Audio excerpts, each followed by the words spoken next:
மனசு இல்லைன்னா இந்த உடம்பு ஏதாவது நகருமா? நகருமா? கோமா ஸ்டேஜ் பேஷண்ட்டுங்க நீங்க. மனம்ன்ற ஒண்ணு இல்லைன்னா நீங்க யாரு? உயிர் இருக்கும், உடல் இருக்கும், மனம் இல்லையா? அதனால நீங்க கோமா ஸ்டேஜ் பேஷண்ட். ஏதாவது வேலை செய்ய முடியுமா? அப்ப அந்த மனதினுடைய பிறப்பிடம் எது? நெருப்பு அல்லது லைட் பார்ட்டிகல் அல்லது ஜோதி அல்லது ஆன்மா. அதுக்கு பேர் எப்படி வேணாலும் வச்சுக்கோங்க.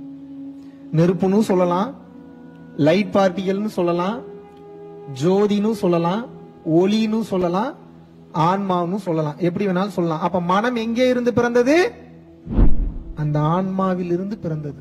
ஆன்மாவின் குழந்தை தான் மனம். மனசுக்கு எவ்வளவு பவர் இருக்குன்னா ஆன்மாக்கு எவ்வளவு பவர் இருக்கும்?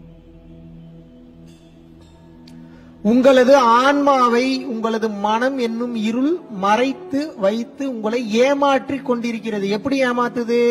நீ மனுஷன், இது கை, இது காலு, இது தலை, இது மூக்கு, நீ இன்னாருக்கு பிறந்திருக்க, இவர் தான் உங்க அப்பா, இவர் தான் உங்க அம்மா, நீ இப்படிப்பட்ட ஜாதி, நீ இந்த மதத்தை சேர்ந்தவன், நீ எப்படி இப்படி எல்லாம் சொல்லி உங்களை ஏமாத்திட்டு இருக்கு.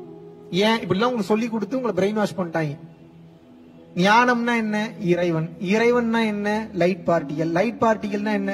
ஒவ்வொரு பொருட்கள் உருவாகி இருக்கிறது என்றால் அந்த பொருட்களுடைய டீப் கோர் ஆட்டம், ஆட்டமோட deep core proton electron neutron, proton electron நியூட்ரானோட டீப் கோர் போட்டான், PHOTONS. இதைத்தான் வள்ளலார் அருட்பெரும் ஜோதி என்று கூறினார். அவ்வளவுதான் மந்திரம். அதை தாண்டி மந்திரமே இல்ல. அதனாலதான் அதுக்கு பேர் மகா மந்திரம். இதை தாண்டி ஒரு மந்திரம் சொல்லுங்க. உலகத்தில் இருக்கக்கூடிய மொத்தத்தையும் வர்ணிக்கக்கூடிய ஒரு வார்த்தை அருட்பெரும் ஜோதி. எல்லா பொருளும் ஜோதிக்குள்ள வந்துருச்சா? அருட்பெரும் ஜோதி, அருட்பெரும் ஜோதி, தனிப்பெரும் கருணை, அருட்பெரும் ஜோதி. அப்ப அந்த லைட் பார்ட்டிகளோட இன்னொரு பேர் என்ன? கருணைன்னு பேரா. லவ்ல தான் இது எல்லாமே கட்டமைக்கப்பட்டிருக்கு. லவ்ன்ற டீப் கோர்ல தான் கட்டமைக்கப்பட்டிருக்கு.